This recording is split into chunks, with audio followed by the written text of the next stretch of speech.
नमस्कार, मैं Sandeep नोखवाल HPN 24 news में आप सभी का स्वागत करता हूं। लाइक शेयर कीजिए इस वीडियो को, चैनल को सब्सक्राइब या फॉलो नहीं किया है तो अभी कर लीजिए ताकि आपको राजनीति की हरियाणा की बड़ी खबरें सबसे पहले मिल पाए आपको।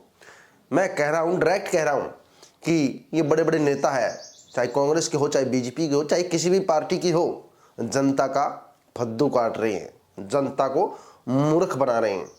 जी हाँ, मैं क्यों कह रहा हूं विद प्रूफ आपके साथ यहां पर मैं डिस्कस करूंगा। हरियाणा के अंदर 10 सीटों में से 6 सीटों पर ऐसे नेताओं को टिकट दी गई है जो कांग्रेस पार्टी में होते थे। उन्होंने पहले तो कांग्रेस पार्टी के अंदर राज किया। कांग्रेस पार्टी के अंदर कोई प्रूफ तो नहीं है मेरे साथ, लेकिन कुछ नेता तो ऐसे हैं जो ईडी सीबीआई के डर से कांग्रेस छोड़ बीजेपी में शामिल हो गए। उन्हीं नेताओं को बीजेपी टिकट दे रही है। ऐसे में फिर भी आज लोग कह रहे हैं कि वी डोंट केयर, कौन एमपी का चुनाव लड़ रहा है, वी डोंट केयर। 10% लोग आज भी बचे हैं जो कहते हैं कि मोदी जी तो हमारे भगवान हैं। यानी मोदी जी ने माइंड सेट पे हर किसी के कब्जा कर रखा है। तो चलिए, अच्छे हैं, आपके भगवान हैं मोदी जी।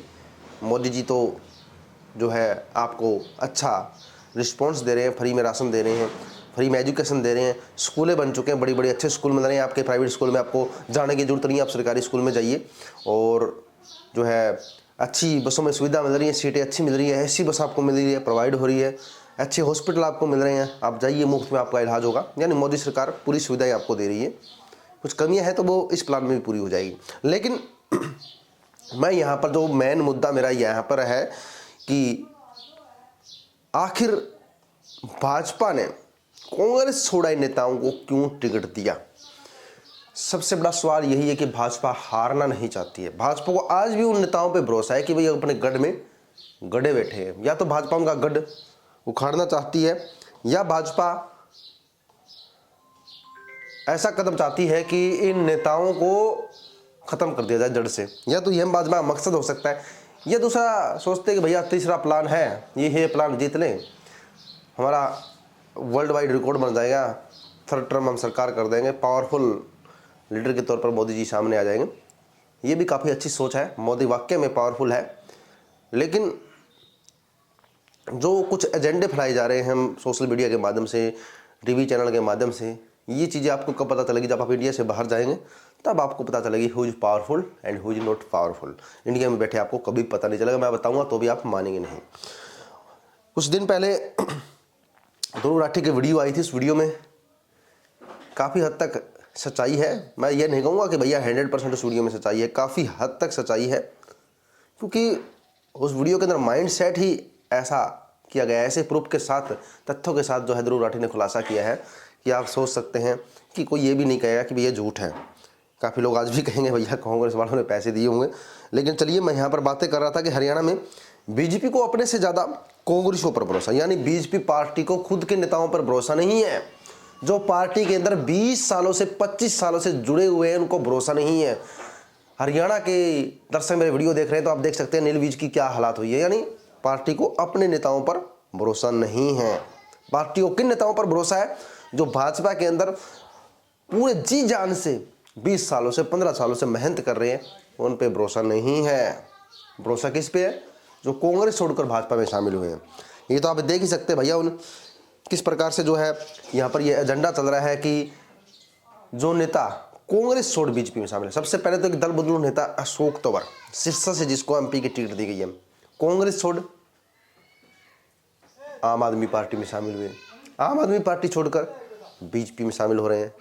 यानी भैया मेरे को तो टिकट चाहिए, चाहे मुझे को कांग्रेस में जाना पड़े, चाहे बीजेपी में जाना पड़े। ऐसी ऐसी नेता बदलते रहते हैं। इसको लेकर पब्लिक ने निशाने पर ले लिया है भैया अशोक तंवर, अब आपके दिन बुरे हैं। यानी जनता अब सोचने लगे कि भैया हमें तो बेवकूफ़ बनाया जा रहा है। भैया पार्टी के नाम पर वोट करने हैं या नेता के नाम पर वोट करने हैं? ये नेता तो भैया कभी कांग्रेस में चले जाते, कभी बीजेपी में चले जाते, जनता का फद्दू काटा जाता है। कभी जो लोग मीडिया में तारीफ कर रहे होते हैं कि भैया मोदी सरकार ने ऐसे किया, ऐसे किया, वही मोदी सरकार की गोद में बैठकर मोदी सरकार की तारीफ करते हुए नजर आते हैं।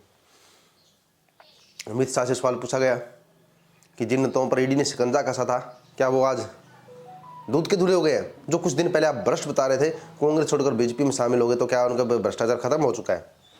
भैया भ्रष्टाचार खत्म करना तो जड़ से करें। मैं आपको कुछ चीज़ें बताता हूँ जो आप यकीन नहीं करेंगे कि हरियाणा के अंदर 10 सीटें हैं भाजपा की। 10 सीटों में से 6 सीटों पर जो नेता बीजेपी में कभी थे ही नहीं, जो कांग्रेस छोड़कर बीजेपी में शामिल हुए हैं, उन पर जो है भाजपा ज़्यादा भरोसा कर रही है। ऐसे नेताओं को टिकट दे दिया गया है।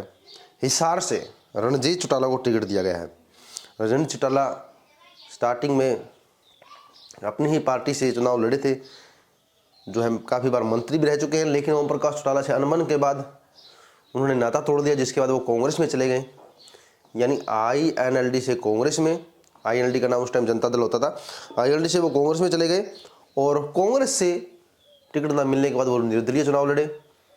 निर्दलीय चुनाव लड़कर वो जीत भी गए, बीजेपी में चले गए। बीजेपी से अब बीजेपी में ही शामिल हो गए, MP की टिकट उनको मिल गई। लेकिन जनता आखिर चाहती क्या है? भैया अगर आपको बीजेपी को जिताना ही था तो निर्दलीय क्यों जिताया रणजीत सिंह चौटाला को? बीजेपी को ही डायरेक्ट वोट दे देते।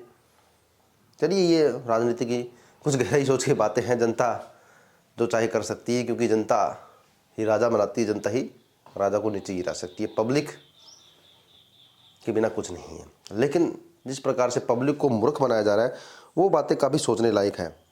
मैं यहाँ पर कुछ चीज़ें विद प्रूफ आपको बताऊँगा कि किस प्रकार से जो है यहाँ पर दूसरे नेता कांग्रेस छोड़कर शामिल हुए थे। या तो वो 3 साल पहले शामिल हो चुके हैं, या वो अभी शामिल होने लगे हैं। 10 में से 6 कैंडिडेट कांग्रेस बैकग्राउंड वाले।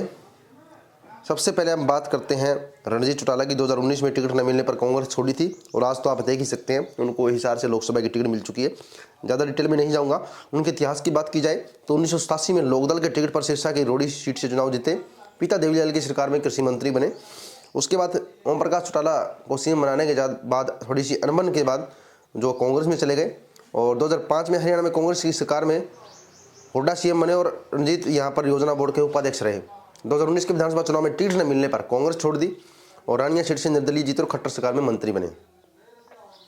बागड़ बेल्ट में जाटों किसानों में अच्छी पकड़ है। भाजपा ने इसलिए टिकट दी है कि भैया किसानों को बरगला लेंगे, किसानों को अपनी तरफ कर लेंगे। इसलिए रणजीत चौटाला को टिकट दी गई है कि भैया ये किसानों को खुश कर देंगे। वहीं पर नवीन जिंदल परिवार 33 साल से कांग्रेस के साथ है, लेकिन अभी क्या हुआ कि एकदम से बीजेपी में चले गए। बीजेपी ने टिकट भी दे दी। भैया बिजनेस चलाना है, कोयला घोटाला है, उसको दबाना है। ज़्यादा डिटेल में नहीं जाऊँगा। देख सकते हैं कि उन पर कोयला घोटाला के आरोप भी लगे। माँ सावित्री जिंदल भी कांग्रेस की MLA बनी। 2014 तक हुड्डा सरकार में मंत्री भी रही। वही प्रोपी जिंदल हिसार से 3 बार कांग्रेस के विधायक रहे, हरियाणा सरकार में मंत्री बने। 2004 से 9 से कांग्रेस के MP रहे। 2014 में बीजेपी के राजकुमार सैनी से हारे और आज बीजेपी में ही चले गए हैं। वहीं पर अशोक तंवर के बारे में तो मैं आपको बता चुका हूँ, काफ़ी करीबी थे राहुल गांधी के, लेकिन आज जो हालात है वो तो आप देख ही सकते हैं किस प्रकार से दल बदले जा रहे हैं। अरविंद शर्मा वो हुड्डा के कभी करीबियों में होते तो आज हुड्डा के सामने ही चुनाव लड़ रहे हैं। 2014 में हार के बाद कांग्रेस छोड़ी, बीजेपी में चले गए और अब दीपेंद्र सिंह हुड्डा के सामने ही चुनाव लड़ रहे हैं। ये तो आप देख ही सकते हैं यार, कांग्रेस छोड़कर ये बीजेपी में शामिल हुए हैं सिर्फ राज के लिए। भैया वो किसी बात ने कुछ कही है, भैया इन्हें से किसी से कुछ मतलब नहीं है, सिर्फ राज से मतलब है। ऐसा ही हालात जिनको टिकट नहीं मिली, चौधरी कुलदीप बिश्नोई की है। कभी कांग्रेस से भाजपा में जाते हैं, कभी भाजपा से कांग्रेस में आते हैं। वहीं पर राव इंद्रजीत सिंह हुड्डा पर सिर्फ रोहतक का विकास करने का आरोप लगा। राव इंद्र सिंह का जन्म अहिरवाल के शाही परिवार में हुआ और 4 बार वो MLA रह चुके हैं। 6 लोकसभा चुनाव लड़े, 5 बार जीत चुके हैं महेंद्रगढ़ और 3 बार गुरुग्राम सीट से जीते। और आपको बता दें कि 1999 में महेंद्रगढ़ सीट पर बीजेपी उम्मीदवार और कारगिल शहीद कमांडर सुखदेव सिंह यादव की पत्नी सुधा यादव के सामने हार गए। 2005 से 14 तक उन्होंने भूपेंद्र हुड्डा सरकार में आरोप लगाया सिर्फ रोहतक का विकास कर रहे हैं। राव इंद्र ने RTI रिपोर्ट के आधार पर हुड्डा पर बतौर CM हरियाणा की बाकी हिस्सों की अनदेखी का आरोप लगाया। उन्होंने 23 सितंबर 2013 को कांग्रेस छोड़ दी और बीजेपी में शामिल हो गए। भाजपा टिकट पर 2014 से 19 में गुरुग्राम से जीते और अभी भी टिकट मिल रही है। शायद अगली बार उनके टिकट कट जाए, लेकिन जीतते आ रहे हैं। चौधरी धर्मवीर बंसीलाल परिवार से 36 का आंकड़ा किरण चौधरी के कारण कांग्रेस छोड़ी है और अब बीजेपी के अंदर जो है अपनी तान फैला रहे हैं। उनको टिकट दिया गया है और आप देख सकते हैं कि बीजेपी में शामिल हो गए 2014 लोकसभा चुनाव से पहले और श्रुति को लोकसभा चुनाव में उन्होंने लगातार हराया और इस बार भी देख सकते हैं भैया कमर उन्होंने कस ली है और आने वाले चुनाव के हालात तो देख सकते हैं। तो सीधा हमारा मतलब है कि भाई भाजपा के 6 एमएलए जो कांग्रेस छोड़कर आए हैं, जो कांग्रेस बैकग्राउंड के हैं, वो चुनाव लड़ रहे हैं।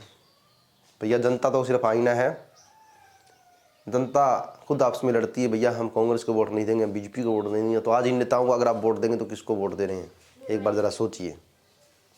बने रहिएगा HBN24 न्यूज़ के साथ, जुड़े रहिएगा, लाइक शेयर कीजिएगा, अपने मन की बात जरूर हमारे वीडियो के कमेंट सेक्शन में रखिएगा। मैं संदीप नौकवाल, आप देख रहे हैं HBN24 न्यूज़।